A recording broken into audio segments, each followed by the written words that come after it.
जय जगन्नाथ सांग माने आज आम बैंक निफ्टी ऊपर जो पोजीशन नहीं कि काम करुचे से रिजल्ट से आपन सहित शेयर करने को जाऊँगी। देखो आज रूल हिसाब से कॉल साइट ऊपर पोजीशन नवा सिग्नाल आसी 50,400 कॉल ऊपर आम ए पोजीशन नहीं कि काम करुचे। चलो तो देखा नेट नेट आमको कौन रिजल्ट मिलूची ए लेवल पाखापाखि आम दीटा लट सेल करके काम करुचे। तो आम अपेक्षा करवा जहाँ रिजल्ट आसो मुझे सहित शेयर करी। सांग मैंने आज जो पोजीशन बनई सकाल सकाल 50,400 कॉल ऊपर आम पोजीशन नहीं कि काम करुले।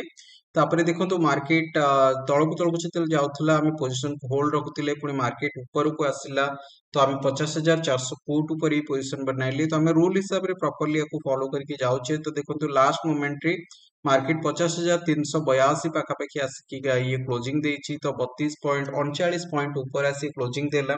तो 50,400 कॉल रे 2200 टंका 2235 टंकार लॉस बुक करिछे और 50,400 पुट रे 2845 टंकार प्रॉफिट इटे गेन करिछे।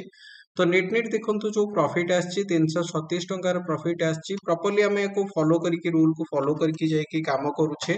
तो नेट नेट जो दिन जहां भी रिटर्न आछे म आपन सहित शेयर करूछि। मंथली बेसिस रे गोटे भलो रिटर्न हमें एथरे जनरेट करूछे। दुई दुईटा लॉट हमें बोथ साइड रे सेल करिकि एथरे काम करूछे। तो देखंतु मो जो रिजल्ट आछि स्क्रीन को गोटे थोड़ा रिफ्रेश कर दोछि। तो आपण मान को कंफर्मेशन मिल जिवो जो ट्रेड सेटा एक्चुअल ट्रेड कि नाही। तो देखंतु रिफ्रेश करिवा परे इठी आपन को सेम रिजल्ट ए लेवल पाखापाखि देखा मिलिबो। जदि आपण माने ई सेफ स्ट्रेटजी सीखी कि निजे काम करिया को चाहउछंती ताले मो व्हाट्सएप नंबर शेयर कर देछि। मते व्हाट्सएप थ्रू रे कांटेक्ट करि परिबे।